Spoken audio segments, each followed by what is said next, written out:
What Alex Mashinsky's prison life might be like. How would prison life unfold for Alex Mashinsky? Recognize the name? On July 13th, Alex Mashinsky, the former CEO of the now-bankrupt lending platform Celsius, was arrested. Mashinsky was indicted on 7 counts by the Department of Justice.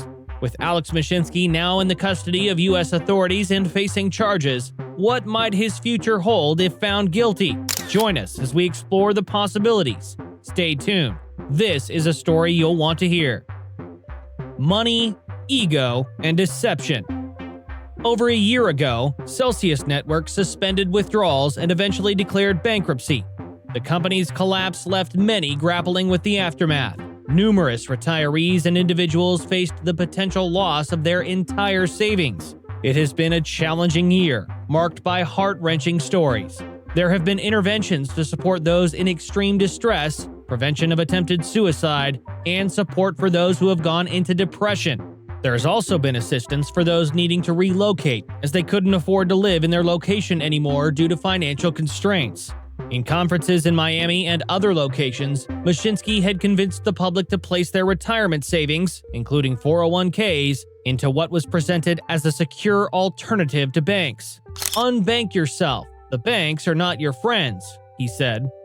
Little did they know, the company's financial foundation was shaky.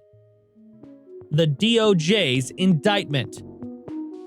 The DOJ's 46-page indictment is shocking.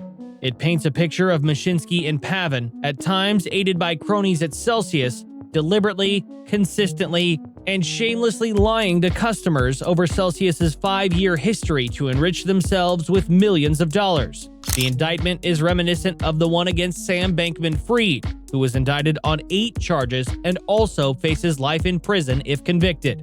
In addition to the DOJ, the Securities and Exchange Commission, the Commodity Futures Trading Commission, and the Federal Trade Commission have also filed charges against Celsius, Mashinsky, and in the FTC's case, 2 other Celsius executives.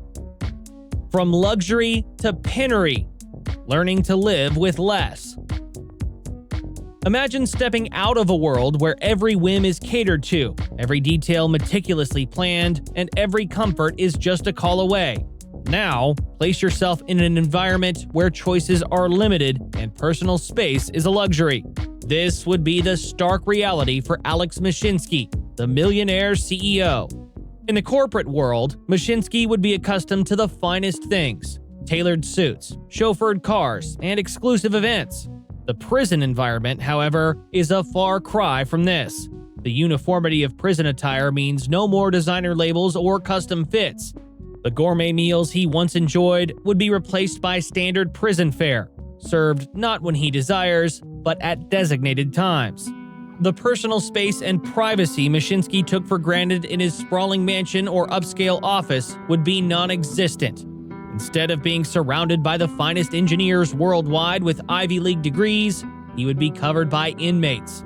Instead of having beautiful marketers and customer service managers at his beck and call, he would be surrounded by criminals.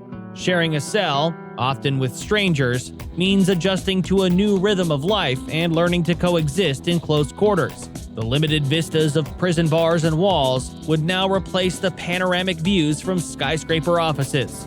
The small luxuries that make life comfortable, like choosing a preferred brand of coffee or enjoying a quiet moment on a private balcony, would be memories. In prison, it's about finding comfort in the little things, like a brief moment of solitude or a kind word from a fellow inmate. This transition from a life of abundance to one of the basics would not just be a physical adjustment, but an emotional and psychological one. It's about redefining values, understanding the essence of life, and realizing that sometimes it's the simple things that matter most.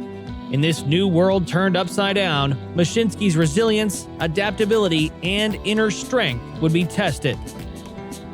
Curveballs of life. Adapting to new routines. Mornings in prison have a rhythm, a stark contrast to the leisurely starts Alex might have been accustomed to. As the first light of dawn breaks, the prison comes alive with activity. By 5 a.m., the sound of guards' footsteps and the clanging of cell doors would signal the start of a new day. Alex, like every other inmate, would be roused from his sleep, preparing himself for the daily head count. This ritual, ensuring every inmate is accounted for, is a non-negotiable part of prison life. Breakfast in prison is a far cry from the lavish spreads one might find in upscale hotels or brunch spots. The menu is simple and repetitive. Most days it would be something straightforward like oatmeal, occasionally accompanied by a slice of toast. The flavors are bland, with none of the gourmet touches Alex might have enjoyed in the past. No avocado toasts, no freshly squeezed juices, just the basics to fuel the day ahead. As the morning progresses, the prison routine kicks into full gear. There are chores to be done, from cleaning the communal areas to laundry duties. Alex might also be assigned specific prison jobs. Depending on the facility and his behavior, he could work in the library, the kitchen, or even tending to a garden if the prison has one. These jobs, while mundane, provide a sense of purpose and a way to pass the time. Come afternoon, the pace slows down a bit, giving inmates some recreational time. This is a chance for them to engage in activities, socialize, or simply take a break from the regimented schedule. It's easy to picture Alex exploring new hobbies or revisiting old ones. Perhaps he'd join a group of inmates for a basketball game, learning the intricacies of prison yard rules.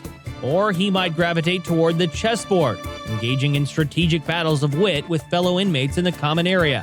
These moments, while simple, offer a brief respite and a touch of normalcy in an otherwise structured environment. Networking reimagined. Networking in an unusual incubator. In the corporate world, networking is an art, and Mashinsky has mastered it. Within the confines of prison walls, however, networking dynamics take on a whole new dimension. It's no longer about sealing deals or expanding business empires.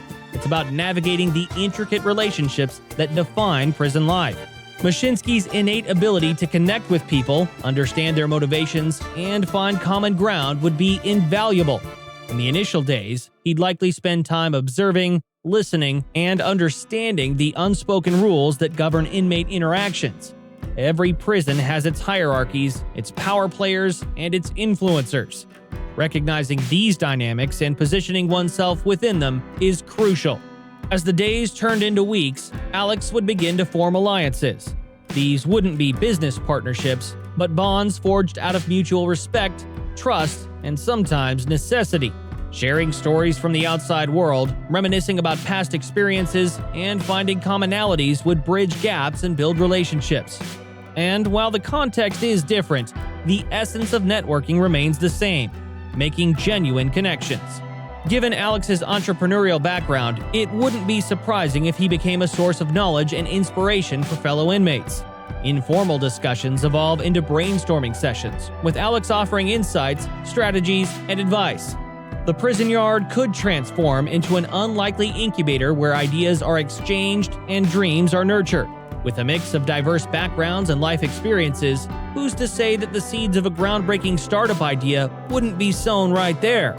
In this unique environment, Alex's networking prowess would not only aid his survival, but could also ignite sparks of hope, innovation, and camaraderie among inmates. A digital detox, when tracking apps and emails go silent. In today's hyper-connected world, the thought of a day without our beloved gadgets seems almost unimaginable. In prison, this becomes the daily reality. For Alex Mashinsky, a man who was once at the forefront of technology and innovation, this shift would be nothing short of monumental.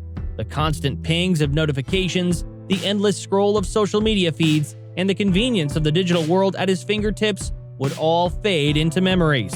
He was stepping into Miami for conferences, tracking applications on his phone, or checking his crypto portfolio. The initial days would undoubtedly be challenging. The habitual reach for the phone in the morning, the instinct to check emails during idle moments, or the urge to Google something, all these reflexes would be met with the stark reminder of his techless reality.